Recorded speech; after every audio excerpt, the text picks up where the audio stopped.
Everyone's been buzzing about Lewis Hamilton's rocky start with Ferrari, the missed setups, the strange lack of speed, the fact that he just hasn't looked like himself out there. Fans are dissecting every onboard, every team radio, wondering what's going wrong. But here's the twist no one's really saying out loud. What if the issue isn't with Hamilton at all? What if this goes way beyond driver adaptation and shiny red overalls? What if the real problem is Ferrari? And no, we're not talking about their usual suspects like slow pit stops or a strategy team that rolls dice on tire choices. This time it's something deeper, something built into the car itself, a hidden flaw baked into the very DNA of the SF25. And it's not the first time this has happened, because here at Formula Fury, we're not here to stir the pot. We just accidentally trip over it while looking for the truth. We don't chase drama, but somehow it keeps showing up on our doorstep wearing a Ferrari badge and holding a setup sheet. So let's talk about what's really going on. Hamilton came into Ferrari with sky-high expectations, 7 world titles, one of the greatest to ever do it. And yet, so far, he's been off the pace. Not just a little. Every race weekend, Charles Leclerc's been quicker, more confident, and just more at home in the SF25. Now, that alone raised eyebrows. But then came the curveball. Former Ferrari engineer Luigi Mazzola stepped in and said what no one wanted to admit. The issue might not be Hamilton, it might be the car. According to him, the SF25 is just hard to drive, not a little tricky, not needs some setup tweaks, genuinely difficult to tame. And right now, only Leclerc seems to know how to live with it. Which kind of makes sense. He's been with the team longer, he knows its quirks. But for Hamilton, it's like showing up to your first day at a new job and realizing the computer still runs Windows Vista. Nothing's where it should be, and the whole thing keeps freezing when you try to open something important.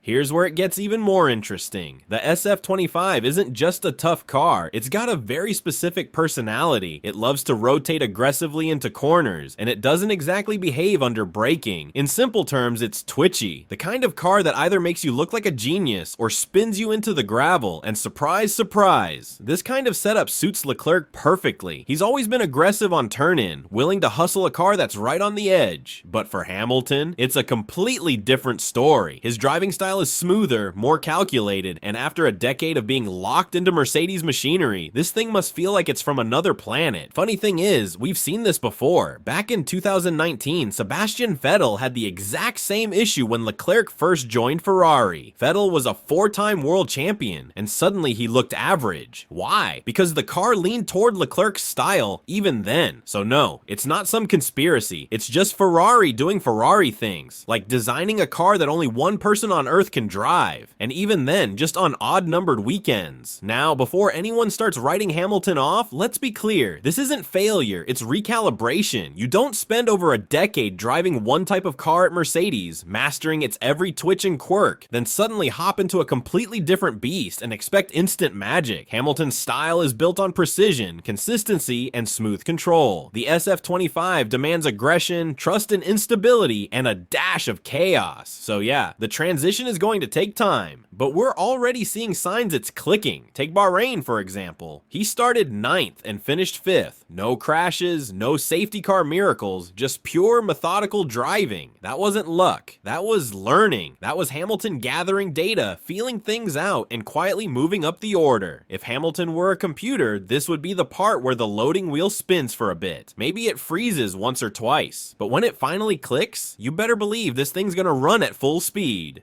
So, while Hamilton's new driving style is definitely shaking things up, it's not just about the car or the track, it's also about how he's meshing with the team. Fred Vasseur, Ferrari's team principal, gave his full backing to Hamilton's mindset. He said, "I like that he was down," which basically means he appreciates that Hamilton isn't afraid to go through some tough times to get stronger. What Vasseur is saying here is that the team wants Hamilton to face those tough moments head on, because it's all part of the growth process. It's like, they're not just expecting him to win every race easily. They want him to build character, learn, and get better through the challenges. So this isn't just about winning today, but setting up up for a stronger future. So what do you think? Did Ferrari build a car that's too specific to one driver, or is this just part of the growing pains for a legend in red? Drop your thoughts in the comments below, hit that like button if you're rooting for a Hamilton comeback, and don't forget to subscribe for more F1 storytelling. We're not here to scream for attention, but we sure know how to earn it. And that's a wrap for today's episode of Formula Fury, where the drama is real and the setup sheets are suspicious. Catch you next time.